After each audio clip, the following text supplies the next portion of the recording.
जय मसीह की। प्रभु यीशु मसीह जो कि अल्फा और ओमेगा है, आदि और अंत है, उनके मीठे और मधुर नाम में मैं आप सभी का शुभ संदेश टीवी के प्रेयर टाइम के एक और एपिसोड में स्वागत करती हूँ। पिछली बार हम एक बहुत ही अच्छे विषय में और एक बहुत ही महत्वपूर्ण विषय में बात कर रहे थे या सीख रहे थे कि स्तुति एक शक्तिशाली हथियार। हमने देखा कि किस तरह प्रभु यीशु की आराधना या स्तुति करना, परमेश्वर की स्तुति हमारे जीवन में एक हथियार के रूप में है जो हमें हर मुश्किलों का सामना करना सिखाती है। हमने देखा कि हाँ, वचन में आत्मिक हथियारों के विषय में तो लिखा है और आप शायद सोचेंगे उसमें कहीं तो स्तुति के विषय में नहीं लिखा। जी, स्तुति के विषय में तो नहीं लिखा, लेकिन पौलुस अंत में ये जरूर कहता है कि इन सब हथियारों के साथ निरंतर प्रार्थना में लगे रहो। और पौलुस स्वयं आगे हमें यह भी बताता है कि किसी भी बात की चिंता न करो, लेकिन हर बात में क्या करना है, हमें हमारे निवेदन और विनती धन्यवाद के साथ परमेश्वर की उपस्थिति में लाना है। और जब हम स्तुति करते हैं तो हम प्रभु यीशु के नाम को ऊंचा उठाते हैं, परमेश्वर के नाम को ऊंचा उठाते हैं, उनकी बड़ाई करते हैं, उनको धन्यवाद देते हैं हर उन कार्यों के लिए जो उन्होंने हमारे जीवन में किया है और कर रहे हैं और करने जा रहे हैं। सच में स्तुति एक बहुत ही शक्तिशाली हथियार है जो हर एक विश्वासी के पास है, और यदि हम इसका इस्तेमाल करना सीख जाएं तो कई मुश्किल घड़ियों में हम परमेश्वर के हाथ को कार्य करते हुए देख सकेंगे। इसलिए नहीं कि हमने कुछ बड़ा कार्य किया, लेकिन सिर्फ इसलिए क्योंकि परमेश्वर हमारे स्तुति पर विराजमान है। तो जब हम आगे बढ़ें, जैसा कि हम हर बार करते हैं, वचन में देखने के पहले हम परमेश्वर से मांगेंगे कि वो अपनी पवित्र आत्मा के सामर्थ्य को उंडेले और हमें वचन और समझाएं। आइए हम प्रार्थना करें।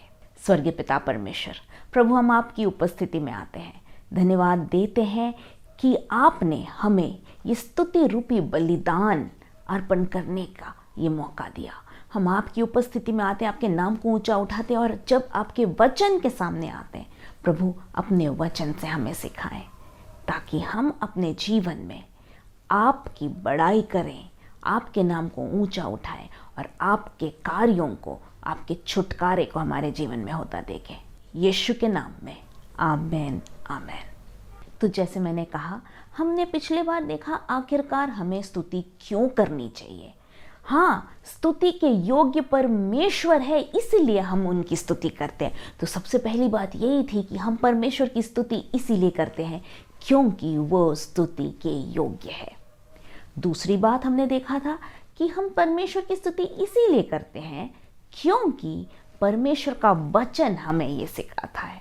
हाँ, बाइबल में बार बार दोहराया गया है कि हम याह की स्तुति करो, प्रभु की आराधना करो, और केवल वही है जो स्तुति, आराधना, प्रशंसा और महिमा के योग्य है। तो इसीलिए हम परमेश्वर की स्तुति करते हैं। तीसरी बात जो हमने सीखी थी कि आखिरकार हमें स्तुति क्यों करना चाहिए। जब हम परमेश्वर की स्तुति करते हैं तो हमारी जो नज़र, जो आँखें या जो हमारा केंद्र, जो हमारे चारों ओर की परेशानियों पे होता है, वो उस पे से हटकर परमेश्वर पर लग जाता है। तो कई बार जब हम परेशानियों से घिरे हैं तो उन परेशानियों को देखकर चिंता में और न पड़े, किंतु जब हम स्तुति रूपी बलिदान परमेश्वर को हम उसको भेंट चढ़ाते हैं तो हमारी नज़र उन मुश्किलों से उस महान परमेश्वर की ओर मुड़ जाती है। जैसा किसी ने कहा है, मत कहो कि मेरी परेशानियां बड़ी हैं, लेकिन परेशानियां से कहो कि मेरा परमेश्वर सबसे महान है। सर्वशक्तिमान परमेश्वर, सर्वसामर्थी परमेश्वर मेरे साथ है। तो यही है तीसरी बात कि हम उसकी स्तुति करते हैं क्योंकि हमारा जो केंद्र है, बिंदु है, हमारे जो नज़र है, वो परिस्थिति से हटकर परमेश्वर पर लग जाती है। चौथी बात हमने कहा था या सीखा था कि हमें इसीलिए परमेश्वर की स्तुति करनी चाहिए, क्योंकि जब हम उसकी उपस्थिति में स्तुति करते हुए, उनकी आराधना करते हुए आते हैं, तो हम अपने आप को नम्र करते हैं, हम अपने आप को दीन करते हैं, और उनकी उपस्थिति में एक तरह से हम इस बात का अंगीकार कर रहे हैं कि हम अपर्याप्त हैं, हम असामर्थी हैं, हम सामर्थहीन हैं, लेकिन प्रभु आप सामर्थी हैं परमेश्वर, आप शक्तिशाली हैं परमेश्वर, आप सब कुछ करने योग्य हैं। तो वो नम्रता के साथ हम परमेश्वर की उपस्थिति में पहुंचते हैं, और परमेश्वर का वचन कहता है जब तुम अपने आप को नम्र करोगे, दीन करोगे, तो मैं तुम्हें उठाऊंगा, और उस तरह परमेश्वर का कार्य हमारे जीवन में होता है। पांचवी बात जो हमने सीखी थी कि जब हम परमेश्वर की स्तुति करते हैं तो हमारा विरोधी भाग खड़ा होता है, हम विजय को प्राप्त करते हैं। और इस बात को हमने एक उदाहरण के साथ भी देखा था। पिछली बार हमने देखा था किस तरह यहोशाफात राजा के जीवन में जब इज़राइल के चारों ओर वो 3 अलग अलग राज्य एक साथ युद्ध के लिए आते हैं, तो यहोशाफात परमेश्वर को पुकारता है, उनकी आराधना करता है, और लेवी और कुछ लोग खड़े होते हैं और परमेश्वर की स्तुति आराधना करते हैं, और परमेश्वर कहता है तुम खड़े खड़े देखोगे किस तरह मैं तुम्हारे लिए इस युद्ध में विजय दिलाता हूँ। और सच में उनको कुछ नहीं करना पड़ता, वो सिर्फ अपने जो प्रभु की स्तुति गान करने वाले लोगों को आगे भेजता है, और उनके पीछे पीछे सेना जाती है, और बिना युद्ध लड़े परमेश्वर उन्हें एक ऐसी विजय देते हैं कि बताया गया है कि जो लूट का माल था वो लेते लेते 3 दिन लग जाते हैं, और 3 दिन में वो सारा लूट का माल इकट्ठा कर पाते हैं। बिना युद्ध लड़े परमेश्वर उन्हें विजय देता है, क्योंकि उन्होंने परमेश्वर पर भरोसा रखा, क्योंकि उन्होंने उसकी स्तुति की, उसकी आराधना की, और क्योंकि उन्होंने अपने पूरे मन से यहोवा के ऊपर भरोसा रखा और विश्वास रखा। मेरे प्रियो, हमारे जीवन में भी स्तुति कई बार एक विजय का कारण बनता है। स्तुति कई बार शैतान को हमारे सामने से भागने पर मजबूर कर देता है, क्योंकि जब हम प्रभु की स्तुति करते हैं, हम परमेश्वर को ऊंचा उठाते हैं, हम उसके नाम को ऊंचा उठाते हैं, और इस संसार में, इस आसमान के नीचे, पृथ्वी के ऊपर कोई और नाम नहीं है जो स्तुति के योग्य है, जो प्रशंसा के योग्य है, और उसके सामने हर घुटना टिकता है, वह है यीशु नाम। तो मेरे प्रियो, जब हम अपने जीवन में यीशु नाम को ऊंचा उठाते हैं, पिता परमेश्वर यहोवा को ऊंचा उठाते हैं, तो हमारा विरोधी हार खाता है और भाग खड़ा होता है। आज इस बात को हम आगे और ले जाएंगे, कुछ और बातें सीखेंगे कि आखिरकार स्तुति से हमें क्या मिलता है। जब हम स्तुति करते हैं तो हमारे जीवन से हर वो शिकायत वाली बातें, वो कुड़कुड़ाहट और हर नकारात्मक बातें हट जाती हैं, उसके लिए कोई जगह नहीं होती, बल्कि इसके विपरीत हमारी आत्मा में एक नयापन, एक ताजगी आ जाती है। मेरे प्रियो, आप यदि परमेश्वर के वचन में अगर हम देखें तो हम देखते हैं जब हम स्तुति करते हैं, हो सकता है आप बहुत सारी परेशानियों से घिरे हो, और आप आर्थिक परेशानी हो, या पारिवारिक कुछ संबंध अच्छे नहीं हैं, या आपके कार्य क्षेत्र में आप पर बहुत मुश्किलें हैं। उस समय कई बार होता है कि हम जब प्रार्थना भी करते तो हम परमेश्वर की उपस्थिति में एक कुड़कुड़ाहट वाले हृदय से कि प्रभु ऐसा क्यों, मैं तो इतने दिन से आपसे प्रार्थना कर रहा हूँ, मैं आपके पीछे चल रहा हूँ, मैं वचन पढ़ रहा हूँ, मैं प्रार्थना कर रहा हूँ, मैं चर्च जाता हूँ, मैं अपना दशवांश देता हूँ, ये सब कर रहा हूँ। कई बार हम परमेश्वर की उपस्थिति में प्रार्थना के लिए भी जब आते हैं तो हम एक आनंद के साथ नहीं आते, लेकिन कुड़कुड़ाहट के साथ आते हैं। लेकिन इसके विपरीत यदि आप स्तुति करने लगेंगे तो वो जो कुड़कुड़ाहट है, वो जो शिकायतें हैं, वो दूर हो जाती हैं, और आप प्रभु की महिमा करने लगते हैं। और जब हम प्रभु के नाम को ऊंचा उठाते हैं तो हमारी आत्मा में एक नया जीवन आ जाता है, हम पवित्र आत्मा के और उस सामर्थ्य से भर जाते हैं, और हम उत्तेजित होते हैं, हम खुशी से भरते हैं, हम आनंद से भरते हैं, और हमारी परिस्थिति बदलने लगती है। क्यों? क्योंकि हमारी सोच भी बदल जाती है। मैं वचन से ही कुछ उदाहरण आपके साथ बांटना चाहूँगी और खास करके इजरायलियों के जीवन से दो अलग अलग परिस्थितियों के विषय में मैं आपके साथ बांटना चाहूँगी। एक समय जब उन्होंने कुड़कुड़ाया तो क्या परिणाम हुआ, और एक समय जब उन्होंने स्तुति की तो क्या परिणाम हुआ। पिछले बार भी मैंने बताया था कि जब परमेश्वर इजरायलियों को लाल समुद्र के पार लाते हैं तो वो प्रभु की स्तुति करते, मूसा खड़े होकर एक गीत गाता है। हमने निर्गमन उसके 15वें अध्याय में हमने देखा था कि वहाँ पर मूसा का गीत है, और उसके बाद मूसा के गीत के बाद ही वहाँ पर आप देखेंगे कि मूसा की बड़ी बहन मिरियम वो खड़ी होती है और वो स्तुति, और वो झांझ लेकर, खंजरी लेकर वो औरतें प्रभु की स्तुति करते हैं। तो यहाँ पर एक स्तुति का माहौल है, वो प्रभु को धन्यवाद दे रहे हैं। लेकिन इसके बाद आगे के वचनों में अगर हम देखें, 22वें पद से अगर हम देखें तो हम देखते हैं कि वो और आगे बढ़े और वो जंगल में प्रवेश किया। उन्होंने शूर नाम जंगल में प्रवेश किया, और जंगल में प्रवेश करने के बाद ऐसा होता है कि 3 दिन तक के लिए उनको वहाँ पीने का पानी नहीं मिलता। परिस्थिति एकदम पलट गई। अभी जो उन्होंने इतनी महान विजय परमेश्वर की देखी थी, उनके लिए उससे थोड़ा आगे बढ़ते ही मुश्किलें उनके चारों ओर आ गई। हम जानते हैं कम से कम 6 लाख पुरुष थे, स्त्रियां, बच्चे, बहुत पानी चाहिए था उनको। मुश्किल में से गुजरे, प्यास के कारण बच्चे शायद बिलख रहे होंगे। वो परिस्थिति बहुत ही खराब थी, लेकिन इसमें वो 2 चुनाव कर सकते थे। या तो वो पूरी तरह विश्वास उस परमेश्वर पे रखते जिसने हमारे लिए लाल समुद्र को 2 भाग में विभाजित किया, उसके लिए हमें इस मरुस्थल में, इस जंगल में पानी देना कोई बड़ी बात नहीं है, वो विश्वास करते और उस विजय की स्तुति गान करते रहते। लेकिन उन्होंने वो नहीं किया।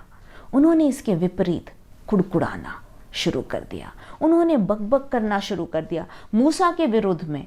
और हम देखते हैं 23वें पद में ऐसा लिखा है कि वो फिर ये 3 दिन के बाद आखिरकार वो मारा नामक जगह में आते हैं, जहां पर जो पानी था वो खारा था।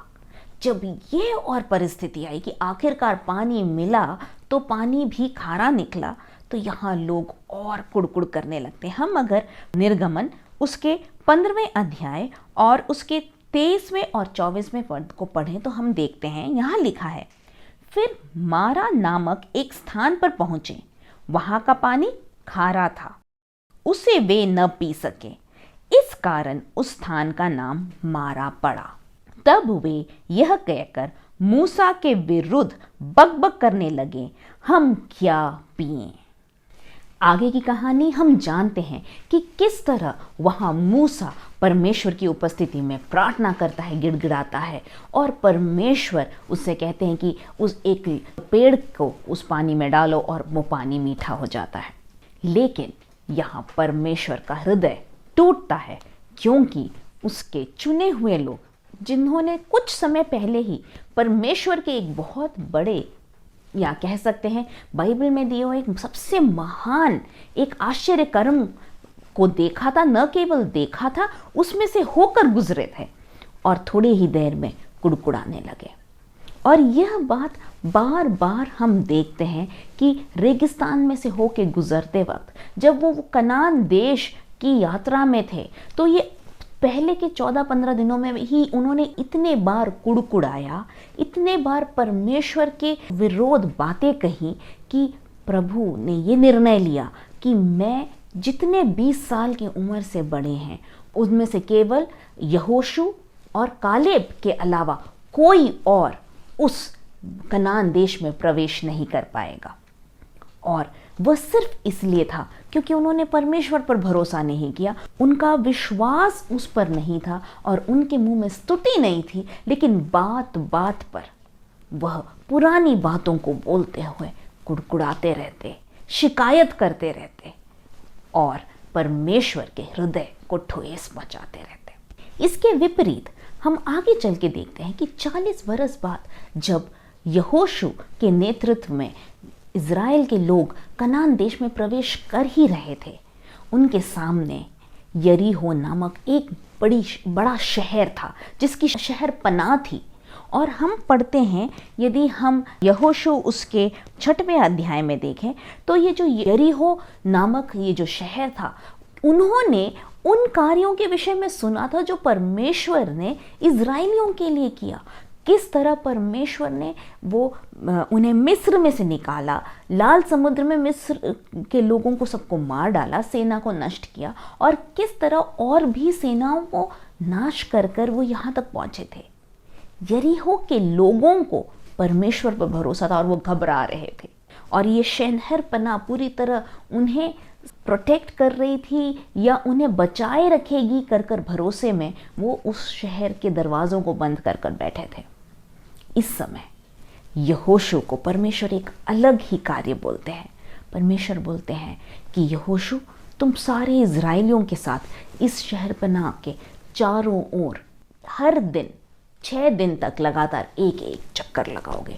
कोई आवाज़ नहीं, बिल्कुल शांति से। लेकिन 7वें दिन के लिए कुछ और नियम थे। 7वें दिन उन्हें भोर में ही उठकर बोला गया था कि वो न केवल एक चक्कर लगाएं लेकिन 7 चक्कर लगाएं, और उनके सामने स्तुति करने वाले याजक आगे चलते रहें, और जब तुरही फूकी जाएगी तो वो जोर के चिल्लाएं। हम सब ये कहानी जानते हैं, और मैं लेकिन इसमें से एक पद आपको यहाँ पढ़कर सुनाना चाहूँगी, जो कि वह है 6वां अध्याय, उसका 4थे पद के बीच में से पढ़ना चाहूँगी। फिर 7वें दिन तुम नगर के चारों ओर 7 बार घूमना, और याजक भी नरसिंगे फूंकते चले, और जब वे मेढ़ों और सींगों और नरसिंगे देर तक फूंकते रहें, तब सब लोग नरसिंगे का शब्द सुनते ही बड़ी ध्वनि से जय जयकार करें। तब नगर की शहरपनाह नेव से गिर जाएगी और सब लोग अपने अपने सामने चढ़ जाएंगे। परमेश्वर यहाँ बोल रहे 6 दिन तक उन्हें शांत रहने का, लेकिन 7वें दिन उन्हें जय जयकार करने को कहा। और जब वो स्तुति करते हैं, जब वो जय जयकार करते हैं, वो नरसिंगे फूंकते हैं, तब परमेश्वर के वचन अनुसार वो शहरपनाह की जो दीवार थी वो नींव सहित वहाँ पर गिर पड़ती है, और परमेश्वर इज़राइलियों को वहाँ एक बहुत ही बड़ी विजय देते हैं। यहाँ पर उन्होंने क्या किया? परमेश्वर के वचन अनुसार सिर्फ स्तुति की। मेरे प्रियो, कई बार हमारे भी सामने शायद ऐसी मुश्किल खड़ी हो कि आपको लगे इसमें कोई तरीका नहीं है बचने का, लेकिन विजय देने वाला परमेश्वर आपके साथ है। 7वीं बात जो मैं आपके साथ बांटना चाहूँगी कि स्तुति करने से क्या होता है। स्तुति करने से परमेश्वर की उपस्थिति हमारे मध्य में उतर आती है। भजन लिखने वाला कहता है कि परमेश्वर अपनी स्तुति पर विराजमान है, उसके स्तुति पर विराजमान है। और सच में परमेश्वर, जब हम उनकी स्तुति करते हैं तो उनकी उपस्थिति हमारे मध्य में आती है, पवित्र आत्मा का सामर्थ उतरता है। और ऐसा ही नहीं, मैं एक आपको उदाहरण देना चाहूँगी। यदि हम देखें सुलेमान राजा के विषय में जब हम पढ़ते हैं, ये हम देखते हैं पहला राजा 8वां अध्याय। यहाँ पर जब सुलेमान राजा ने जो वाचा का संदूक था वह यरूशलेम में या मंदिर के अंदर रखवाया, तो क्या हुआ था? जब वो वाचा का संदूक जो अति पवित्र स्थान में रखा जाना था, सुलेमान राजा ने यहाँ बहुत ही ध्यान देते हुए, याजकों को बुलाते हुए, उस संदूक को बहुत ही सही ढंग से सारे नियमों का पालन करते हुए उस अति पवित्र स्थान में लाकर रखवाया। यदि हम देखें पहला राजा उसका 8वां अध्याय और 3 पद में देखें तो वहाँ लिखा है, जब सब इज़राइली पुरनिये आए तब याजकों ने संदूक को उठा लिया, और यहोवा का संदूक और मिलाप का तंबू और जितने पवित्र पात्र उस तंबू में थे उन सबों को याजक और लेवी लोग ऊपर ले गए।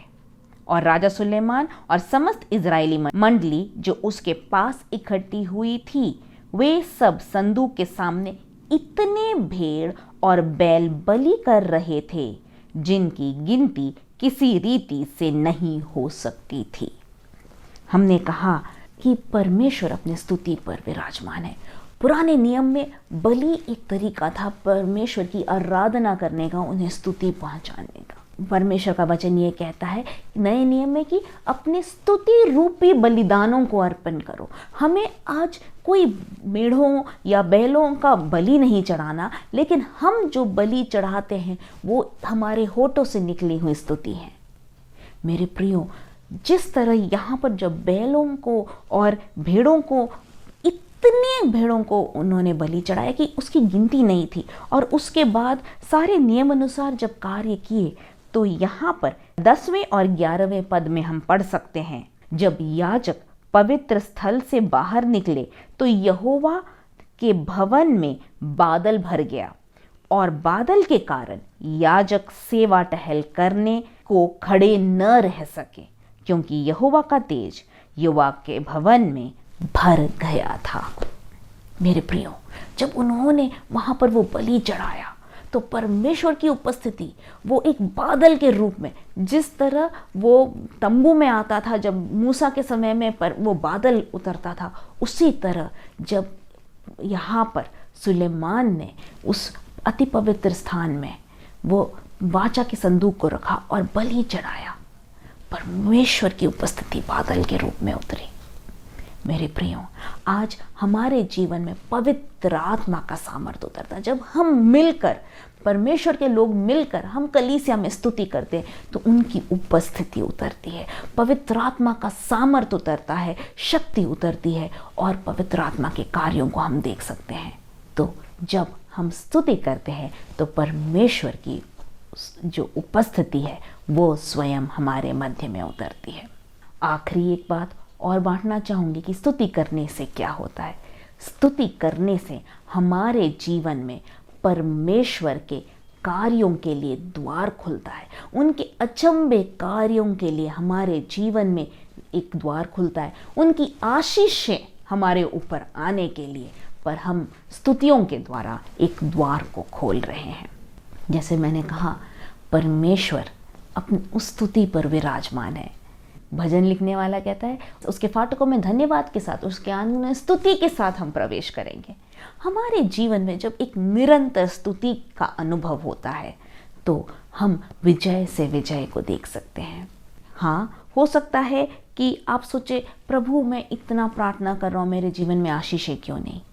तो मेरे प्रियो, जैसे वचन कहता है धन्यवाद के साथ आप इस बात के लिए स्तुति करना शुरू कर दिए कि हाँ, मेरा परमेश्वर सामर्थी है और वह करने योग्य है, और वह मेरे लिए जो अति उत्तम होगा वो करेंगे।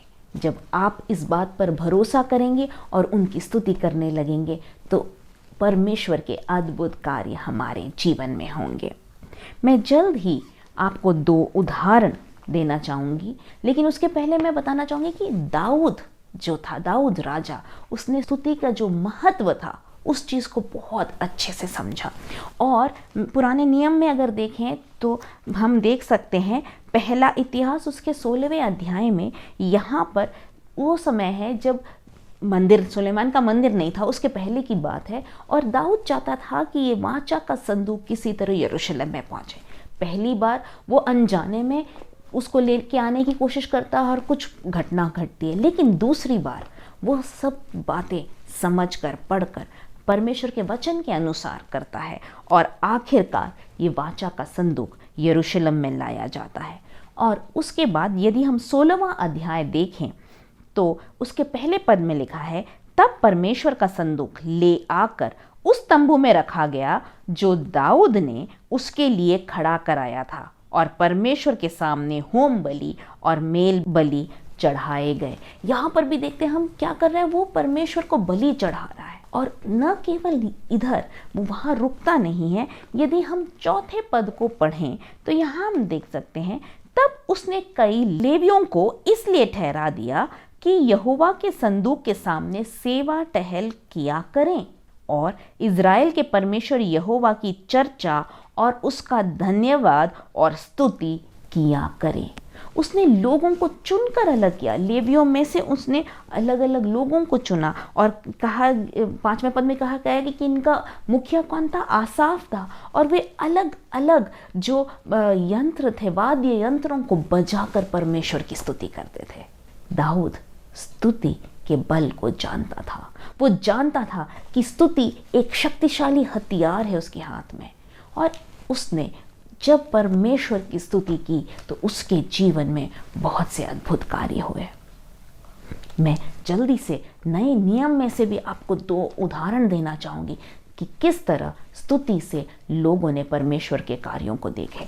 यदि हम देखें तो प्रेरितों के काम उसके 5वें अध्याय में हम देखते हैं कि वहाँ जो प्रेरित थे उन्हें बंदी गृह में डाला गया था, और उसके बाद अद्भुत रीति से स्वर्गदूत उन्हें बाहर निकाल के लाया। लेकिन फिर उन्हें याजक लोग पकड़ के यरूशलेम में डांटते हैं कि अब प्रभु यीशु के नाम में कोई प्रचार नहीं करना, और उन्हें खूब मारा जाता है। और उसके बाद इसका अगर आप 41वां पद पढ़ें, प्रेरितों के काम 5वां अध्याय 41वां पद, वहाँ ऐसा लिखा है, वे इस बात से आनंदित होकर महासभा के सामने से चले गए कि हम उसके नाम के लिए अपमानित होने के योग्य तो ठहरे। यहाँ प्रेरित प्रभु की स्तुति कर रहे हैं कि परमेश्वर आपके नाम के लिए हमें अपमानित होने का योग्य समझा। इसी तरह हम सब पौलुस और सीलास की कहानी जानते हैं कि किस तरह जब वो बंदी गृह में पड़े थे तो रात में उन्होंने प्रभु की स्तुति की, आराधना की, और परमेश्वर का एक महान कार्य हुआ। वहाँ एक भूकंप हुआ। किस तरह उस जो जेल का वहाँ का जेलर था, जो वो स्वयं परमेश्वर को उसने उस दिन ग्रहण किया। मेरे प्रियो, ये है स्तुति की सामर्थ। क्या आपके जीवन में परेशानियां हैं? क्या आप पूरी तरह घिरे हैं? क्या आपको लग रहा है प्रभु मैं कब से प्रार्थना कर रहा हूँ, वचन पढ़ रहा हूँ, लेकिन कुछ नहीं हो रहा? क्या आप धन्यवादों के साथ स्तुति उसको अर्पित करने को तैयार हैं? यदि हाँ, तो परमेश्वर जरूर आपके जीवन में एक नए कार्य को करेंगे। इस हथियार को इस्तेमाल करना सीखें। आइए हम प्रार्थना करें। प्रेमी पिता परमेश्वर, इस समय हर एक व्यक्ति जो आपकी आवाज़ को सुन रहे हैं, आपके वचन को सुन रहे हैं, मैं उनके लिए प्रार्थना करती हूँ। होने दे हर परिस्थिति में स्तुति के साथ, धन्यवाद के साथ आपके नाम को ऊंचा उठाने वाले हो सके, और होने दे इस शक्तिशाली हथियार को इस्तेमाल करते हुए उनके जीवन में विजय को देख सकें। आपकी आशीषें इन पर उंडेले, यीशु के नाम में हम मांगते हैं। आमीन, आमीन। धन्यवाद। प्रभु आप सभी को आशीषित करे। आने वाला सप्ताह आपके लिए आशीषमय हो। जय मसीह की।